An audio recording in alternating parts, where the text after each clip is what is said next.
At my wife's holiday party, her colleague bragged about his married mistress, not knowing I was her husband. 3 weeks later, my son collapsed. The hospital test that saved his life revealed a truth that destroyed everything I thought I knew. Then I found her secret storage unit filled with $80,000 worth of designer bags she'd never worn at home. My name is Ryan Cooper. I'm 42 years old, and for the past 16 years I've worked as a telecommunications engineer for Verizon.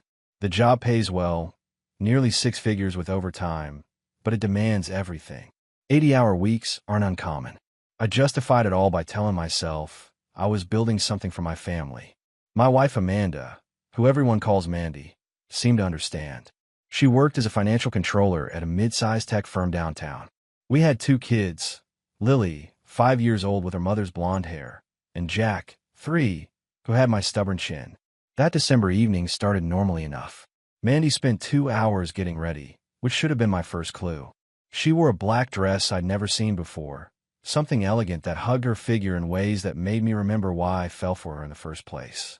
Her makeup was flawless, her hair styled in soft waves. "You look incredible," I told her as we walked to the car. She barely glanced at me. "Thanks. Just don't embarrass me tonight, okay? These people are important for my career."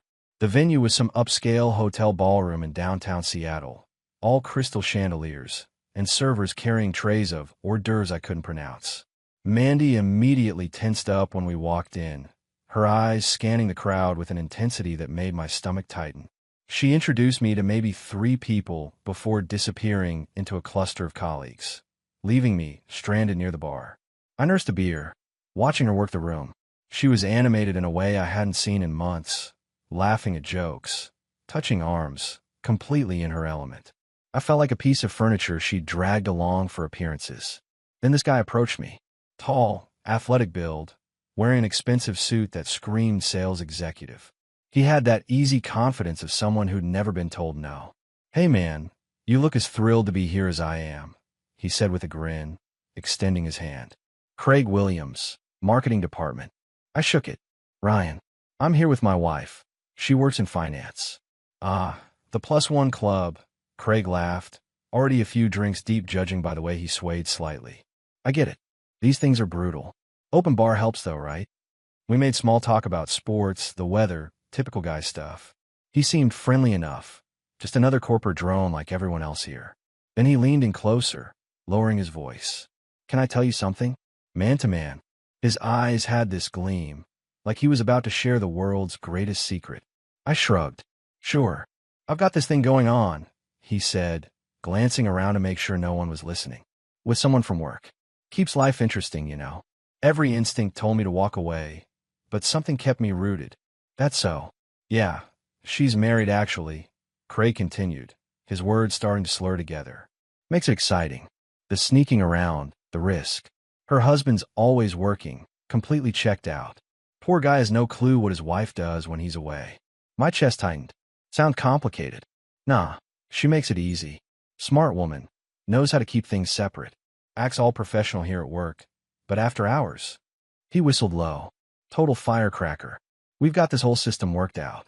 She tells her husband she's working late, and we meet at this place across town. Been going on for almost a year now." The room felt smaller, hotter. I forced my voice to stay casual. "Her husband really doesn't suspect anything." Craig laughed, loud enough that a few heads turned. "The guy's clueless. She's got him wrapped around her finger. Plays the good wife at home, then comes to me for what she's really missing. It's perfect. What's she missing?" I asked, my jaw tight. "Excitement. Passion. Someone who actually pays attention to her." He took another swig of his drink. "She says her husband's married to his job. Works all the time. Barely notices she exists. Can't really blame her for looking elsewhere." I wanted to punch him. Instead, I took a slow breath and asked, "What does she do here?" "At the company." "Financial controller," Craig said. Then his eyes lit up like he'd just remembered something hilarious. "Actually, funny story, she's here tonight. Want me to point her out? You'd never guess it's her. She looks so innocent." My heart stopped. Everything around me blurred except for Craig's face, still grinning like he just told the funniest joke in the world. At that moment, across the room, Mandy looked over and caught my eye. She smiled, That same smile she gave me every morning before I left for work. Craig followed my gaze. Oh man, that's her right there. Amanda Cooper. See what I mean? Looks like butter wouldn't melt, but trust me, that's my wife, I said quietly. The color drained from his face. His mouth opened and closed like a fish out of water. What? Amanda Cooper. That's my wife. I'm her husband. I set down my beer carefully, afraid I might crush the glass. The clueless one who works all the time. Craig stumbled backward, nearly knocking over a waiter. Listen, man, I had no idea. I swear, she never said her husband's name. I didn't know. But I was already walking away, my hands shaking, my mind replaying every word he'd said. Across the room, Mandy was still smiling, still playing her part perfectly. She had no idea that her colleague had just told her husband everything, completely unaware of who he was talking to. The party continued around me, music and laughter and clinking glasses. But all I could hear was Craig's voice echoing in my head. Been going on for almost a year now. I didn't confront Mandy at the party. Part of me wanted to march across that ballroom and expose everything right there in front of her colleagues and boss. But I'd learned a long time ago that emotion, without strategy, just makes you look weak. So I stayed quiet, watching her from across the room while Craig disappeared into the crowd like the coward he was. Mandy found me 20 minutes later, sliding her arm through mine with practiced ease. Having fun? She asked, her voice light and cheerful. I looked at her carefully styled hair, her perfect makeup, that dress she'd spent 2 hours putting on. All for him. It's been enlightening, I said. She didn't catch the edge of my tone. Good. Listen, I need to stay a bit longer, network with some people. You don't mind, do you? Every word out of her mouth felt like another lie stacking on top of the foundation of deception she'd built. I want to ask her how she did it, how she looked me in the eye and smiled while sleeping with another man. Instead, I just nodded. Sure. Take your time. The drive home 2 hours later was silent. Mandy scrolled through her phone, probably texting him, while I gripped the steering wheel and focused on not wrapping us around a telephone pole. My mind raced through the past year, re-examining every late night at work, every business trip, every time she'd seemed distant or distracted. You're quiet, Mandy finally said as we pulled into our driveway. Just tired. Inside, Isabella Torres, our nanny, was waiting in the living room. She'd been with us for 2 years, a quiet woman in her early 50s who'd come from Mexico and sent most of her paycheck back to family in Guadalajara. The kids adored her, and honestly, she ran our household better than Mandy and I combined. How were they? Mandy asked, already heading upstairs. Good. Both sleeping, Isabella said softly. But she was looking at me with an expression I couldn't quite read.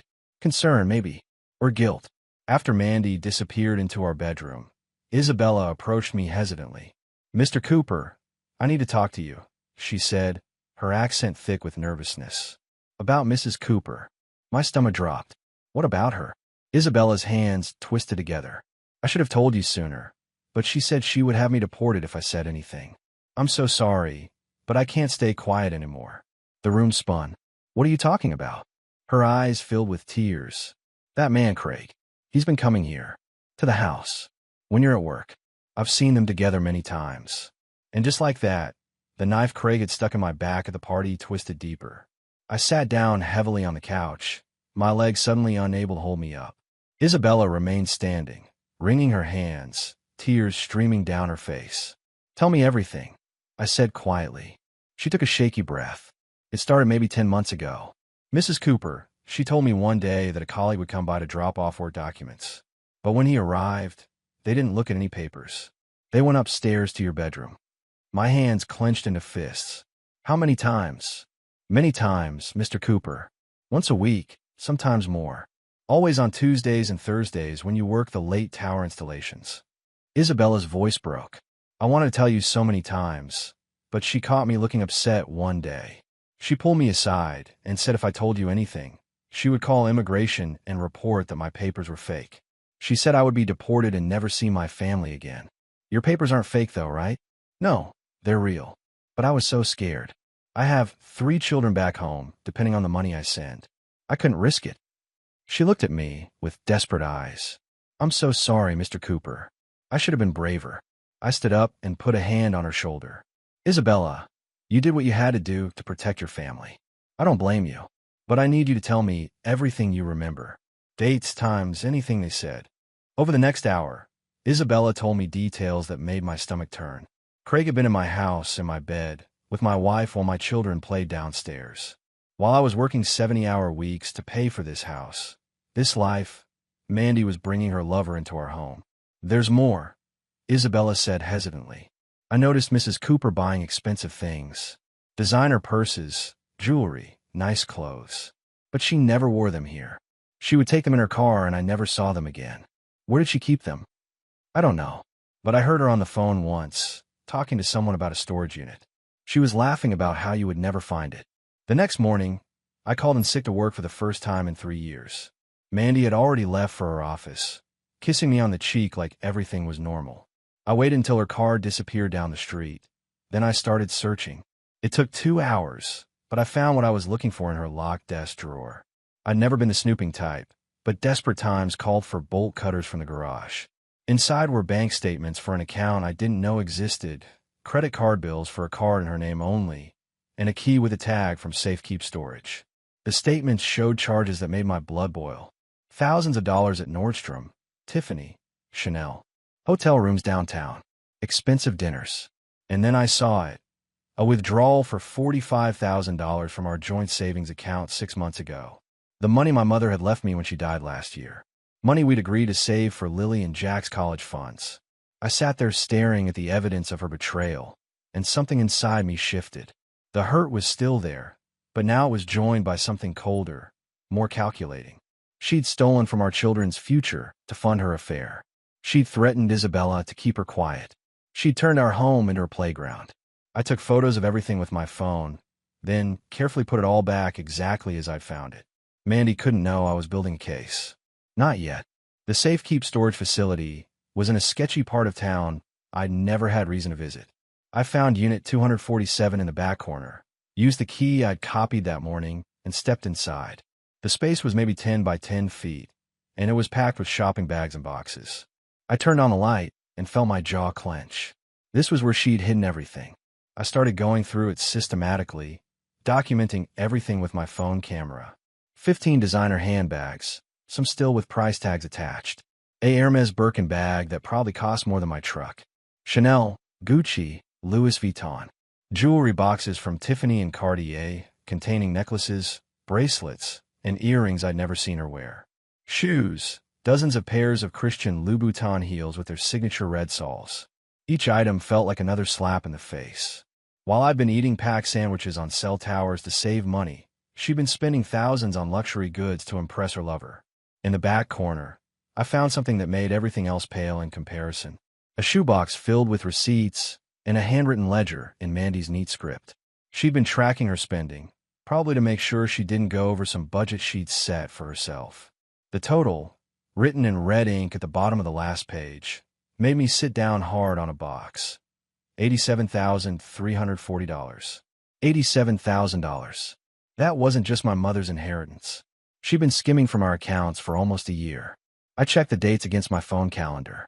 Every time I'd worked a double shift, every holiday I'd missed with the kids, every time I told them we couldn't afford something they wanted, she'd been here, buying luxury items to wear for Craig. I photographed everything, every receipt, every page of her ledger, every designer label.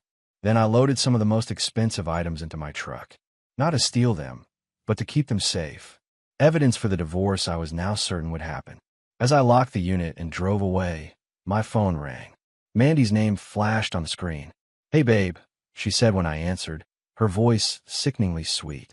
"Can you pick up dinner on your way home? I'm running late at work." "Sure," I said, my voice flat. "No problem. You okay? You sound weird. Just tired. Long day. Well, try to perk up before you get home. The kids will want to see their dad smile." I hung up and gripped the steering wheel. She had no idea the storm that was coming. But I wasn't ready to unleash it yet. I needed more. I needed everything to be airtight, so she couldn't worm her way out or turn this around on me. When I got home that night with pizza, Mandy greeted me with a kiss. Lily and Jack ran to hug my legs. Isabella gave me a knowing look from the kitchen. I smiled and played the part. But inside, I was already 3 steps ahead, planning exactly how I was going to dismantle the life she'd built on lies. 2 weeks after discovering the storage unit, I made a decision that had been eating at me since that night at the party. I needed to know if Jack was mine. The thought had crept in slowly, poisoning everything. Jack was 3 years old. Mandy's affair with Craig had been going on for almost a year, but who knew how long before that? She'd been distant for longer than I could remember. And Jack, sweet, stubborn Jack with his dark hair and brown eyes that looked nothing like Lily's blonde and blue. What if he wasn't mine? I ordered a paternity test kit online, paid extra for expedited shipping and discreet packaging. When it arrived, I waited until Mandy took Lily to her dance class one Saturday morning. Isabella was off for the weekend. It was just me and Jack in the house. "Hey, buddy, come here," I called to him from the kitchen. Jack toddled over, clutching his toy truck. "Play, Daddy." "In a minute, champ. First, open up. Say ah." I swabbed the inside of his cheek quickly, efficiently, before he could protest. "Good job. Here, have a cookie." I swabbed my own cheek, sealed everything in the prepaid envelope, and drove it to the post office immediately. The lab promised results in 5 to 7 business days. Those were the longest days of my life. I went through the motions: work, home, dinner, bedtime routines. But every time I looked at Jack, I felt this horrible mix of love and doubt. What if he wasn't mine? What if I'd spent 3 years loving a child who belonged to Craig? And worse, what if I found out he wasn't mine and realized it didn't matter because I loved him anyway? Meanwhile, I've been quietly gathering more evidence. I'd hire my own private investigator, a guy named Tom who'd been recommended by a lawyer I consulted. Tom had been following Mandy and Craig for a week, documenting their meetings at hotels, restaurants, and the apartment Craig kept across town. "Your wife's not trying very hard to hide it," Tom told me during one of our meetings at a coffee shop far from my neighborhood. He slid a folder across the table. "They meet every Tuesday and Thursday like clockwork. Sometimes Fridays too."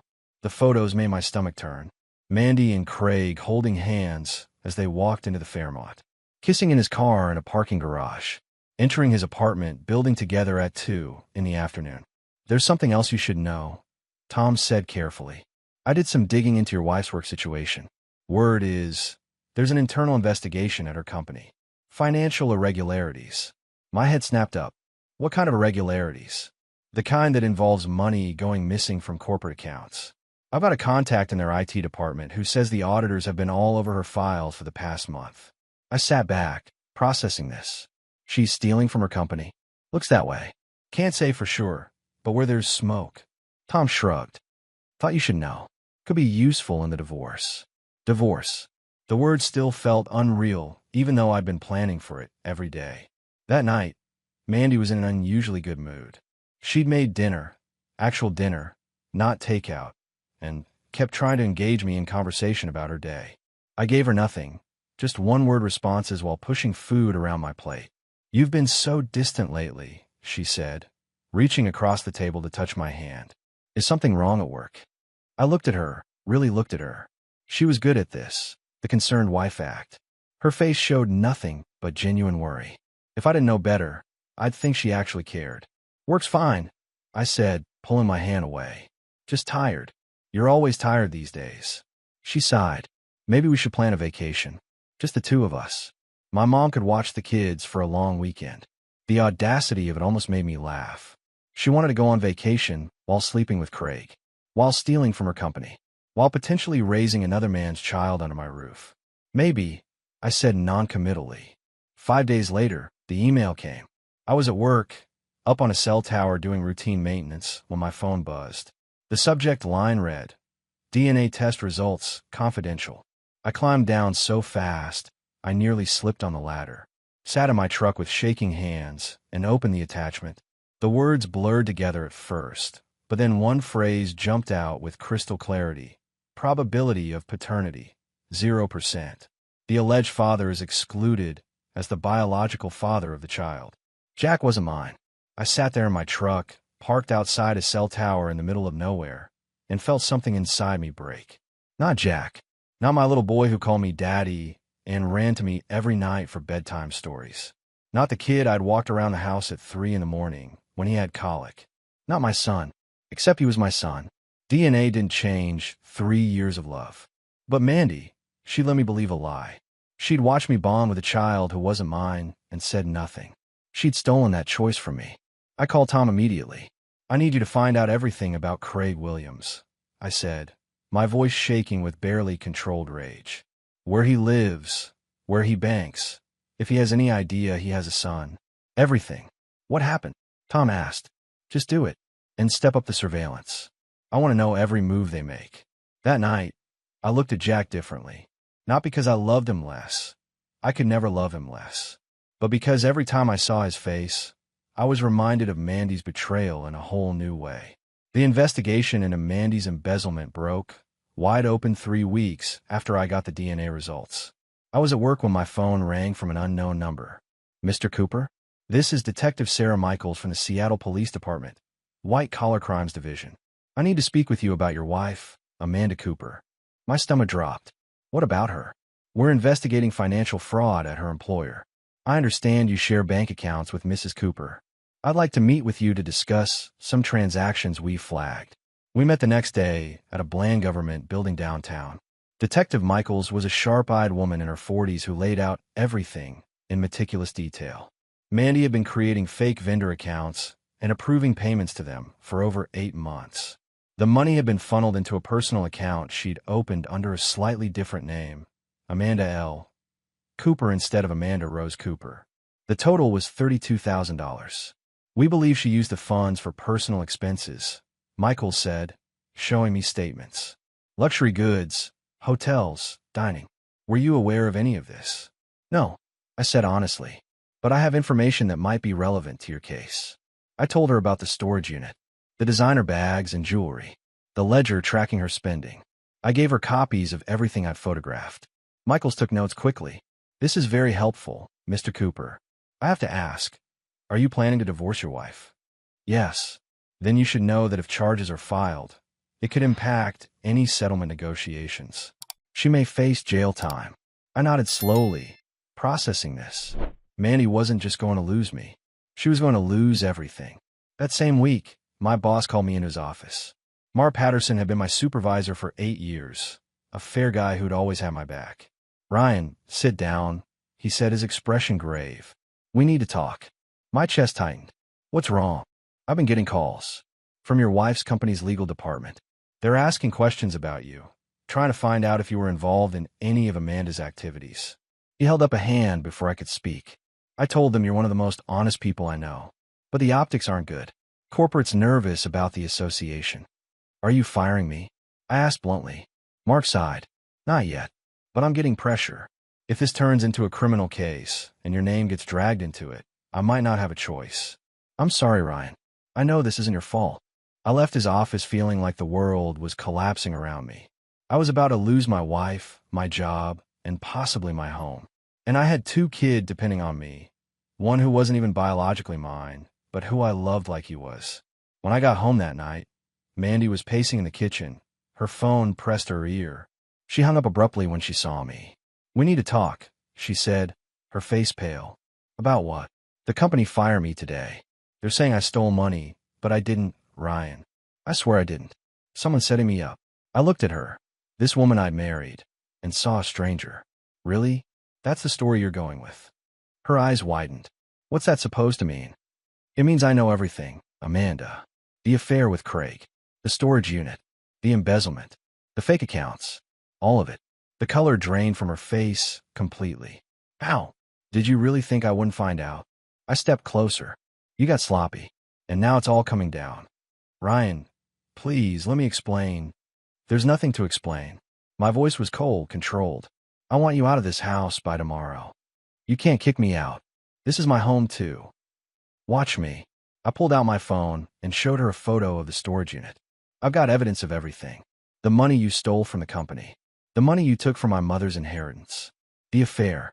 All of it." Mandy sank into a chair, her hands shaking. "What are you going to do?"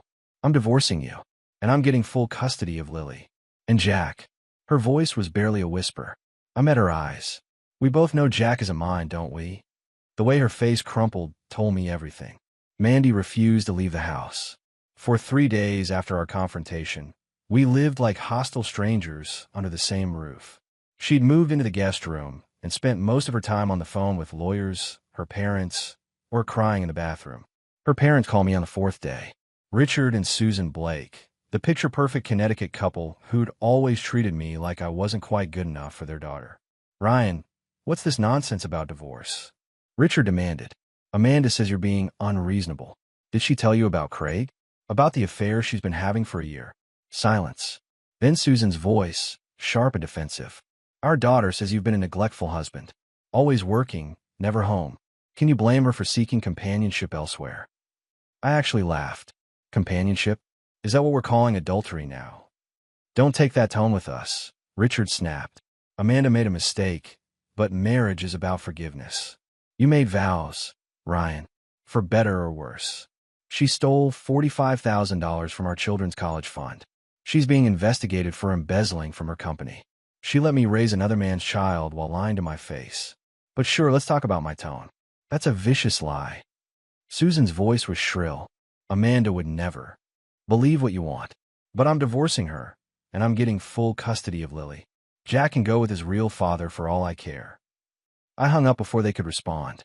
But their call made one thing clear. Mandy had been spinning her story, painting herself as the victim. I couldn't let that stand. My lawyer, David Chun, was a bulldog of a man who specialized in high-conflict divorces. She's asking for 70% of all assets, full custody of both children, and $8,000 a month in alimony and child support, David told me during our meeting. Her lawyer's claiming you were emotionally abusive and financially controlling. That's insane. I worked to support her expensive taste while she screwed her coworker. I know. That's why we're going to bury her. David opened his briefcase. We've got the storage unit evidence showing she misappropriated marital funds. We got the DNA test proving Jack isn't yours. We've got her company's investigation into embezzlement. And we've got Isabella's testimony about the affair. Will that be enough? It'll be enough to destroy her credibility. But Ryan, you need to be prepared. This is going to get ugly. She's desperate, and desperate people do desperate things. He was right. 2 days later, Mandy filed for a restraining order, claiming I'd threatened her and made her feel unsafe in our home. It was complete fiction, but it forced me out of my own house for 2 weeks until the hearing. I moved into a motel near the plant, existing on takeout and rage. Isabella texted me daily updates about the kids. Lily kept asking when Daddy was coming home. Jack didn't understand why I wasn't there to tuck him in. The restraining order hearing was brutal. Mandy showed up with her lawyer, a shark named Patricia Dawson, who specialized in taking men to the cleaners. My client has been living in fear, Dawson told the judge. Mr. Cooper has been erratic, aggressive, and has made threats against her safety. David stood up. Your Honor, this is a transparent attempt to gain advantage in the divorce proceedings. Mr. Cooper has never threatened his wife. What he has done is uncover extensive evidence of her adultery, embezzlement, and fraud. The judge, a tired-looking woman named Barbara Wilson, reviewed the paperwork. Ms. Dawson, do you have any evidence of these threats? My client's testimony, Your Honor. That's not evidence. That's an allegation. Judge Wilson looked at Mandy. Mrs. Cooper, has your husband ever physically harmed you? No, but has he threatened to harm you in a way that a third party witnessed? Mandy hesitated. Not exactly, but the way he looks at me. I'm denying the restraining order, Judge Wilson said flatly. This appears to be a domestic dispute being weaponized in family court. Mr. Cooper, you may return to your home. We'll see both parties back here in 30 days for the preliminary custody hearing. I walked out of that courtroom feeling like I'd won a small battle in a much larger war.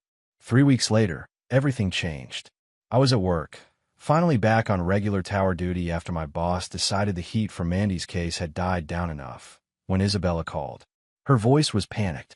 Mr. Cooper, you need to come home now. Jack is very sick. The ambulance is here. I drove 90 miles an hour back to Seattle, my heart in my throat. When I got to the hospital, Mandy was already there, pacing outside the pediatric emergency room. What happened? I demanded.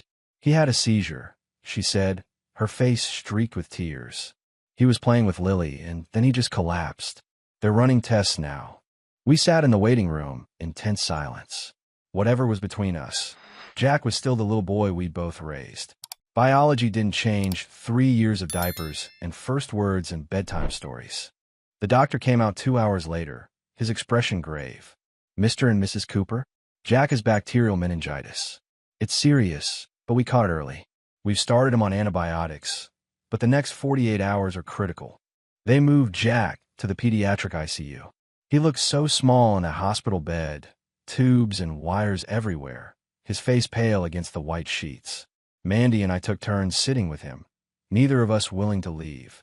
On the second night, around midnight, Mandy finally spoke to me.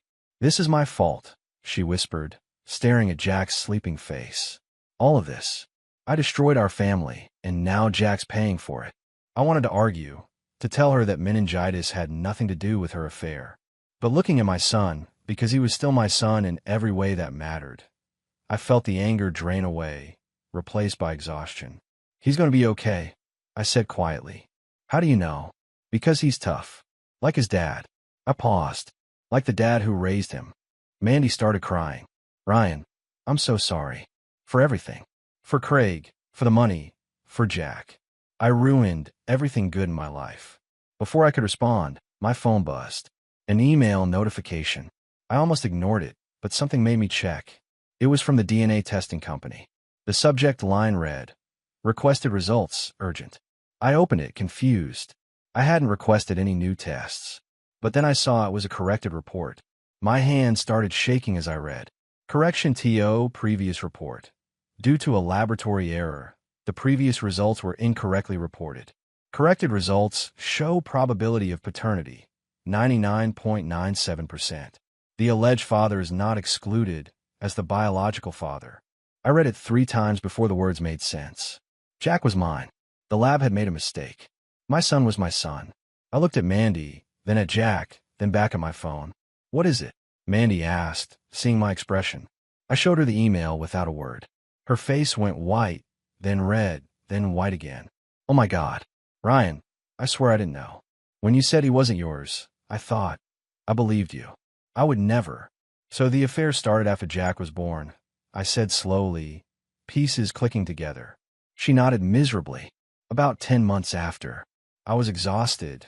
You were working all the time, and Craig was just there, paying attention to me, making me feel like more than just a tired mom." "So you slept with him?" "Yes." Her voice was barely audible. I sat there holding my phone, watching my son breathe, and felt the last piece of my marriage die.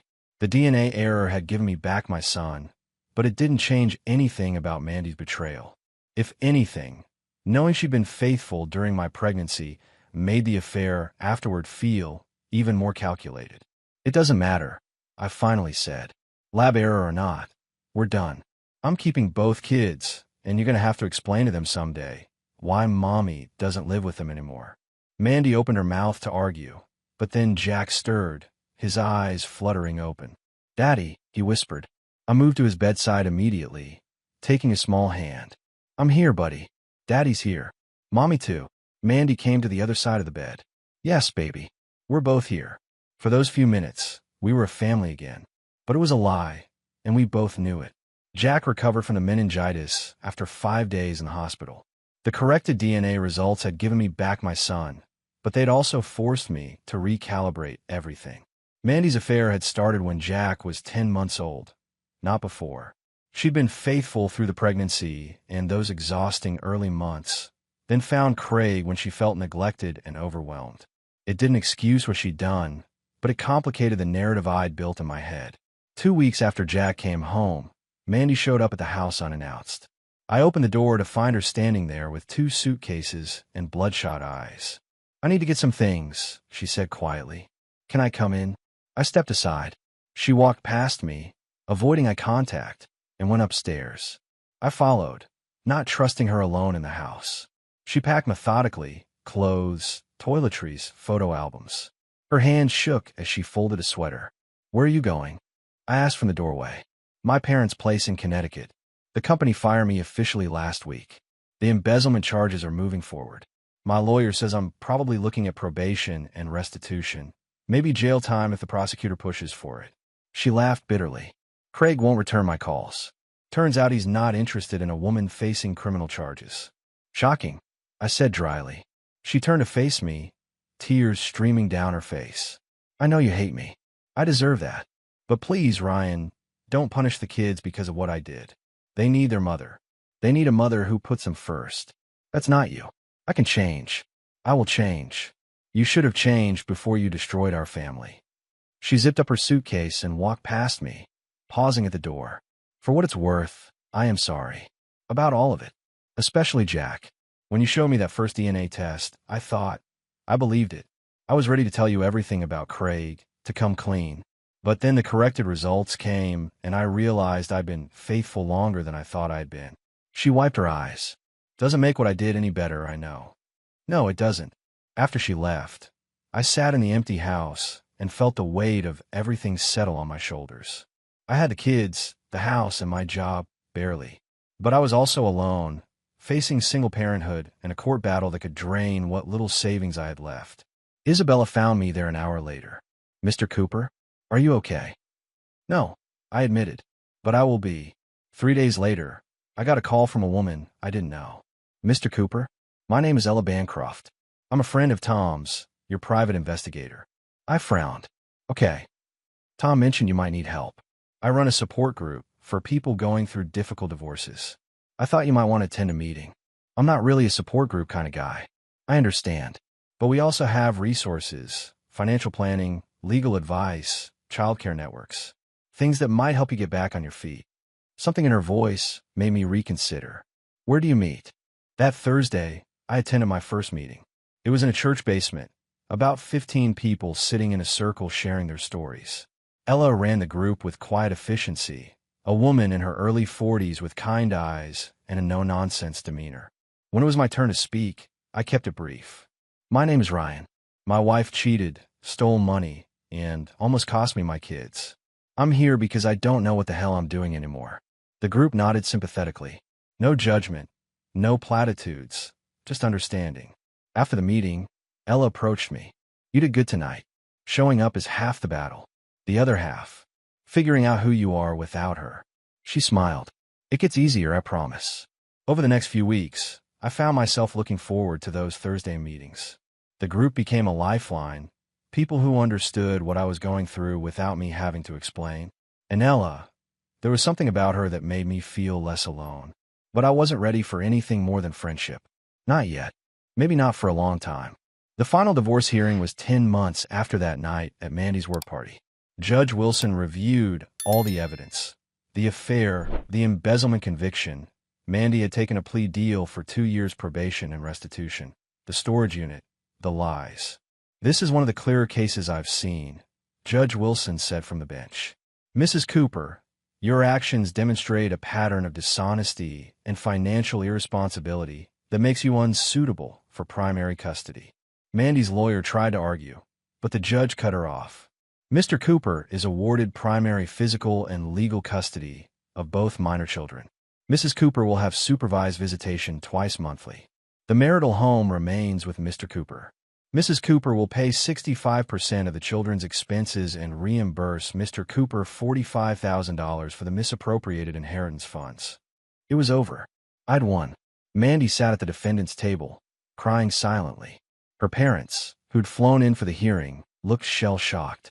They'd finally seen the evidence during the trial, all of it, and their perfect daughter's image had shattered. Richard approached me in the hallway afterward.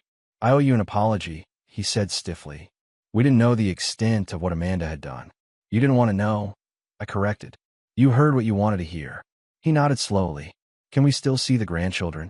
That's up to the courts and their supervised visitation schedule with Mandy. But I won't keep Lily and Jack from knowing you, if you can be honest with them. 8 months later, things are different. Better. I got a promotion at work. My boss finally recognized that the divorce drama was over and I was back to being reliable. The raise helped me rebuild my savings and afford to keep Isabella full-time. Lily was thriving in first grade. Jack had started preschool and was already making friends. They saw Mandy twice a month at a supervised facility, and while it wasn't ideal, they were adjusting. And Ella, she'd become a good friend. We'd gone to coffee a few times. Nothing romantic, just two people who understood what it meant to rebuild after devastation. She'd been through her own divorce 3 years earlier, and had come out stronger. You thinking about dating again? She asked one afternoon while we watched our kids play at the park. Her daughter was close to Lily's age. Maybe eventually, I said. Right now I'm focused on the kids. That's healthy. She smiled. But don't close yourself off forever, Ryan. You deserve to be happy. I watched Jack run across the playground, his laughter carrying on the breeze. Lily was pushing him on the swings, her face bright with joy. They were happy, stable, loved. I'm happy, I said, and realized I meant it. The betrayal still hurts sometimes, late at night when the house was quiet. But it was a dull ache now, not the sharp pain it had been. Mandy had taken a lot from me. My trust, my marriage, my savings. But she hadn't taken what mattered most. My kids still call me Daddy. They still ran to me when they were scared or hurt or excited. They still looked at me like I hung the moon. I pulled out my phone and took a photo of Lily and Jack playing together. They were my future now, not her. And that future looked pretty damn good.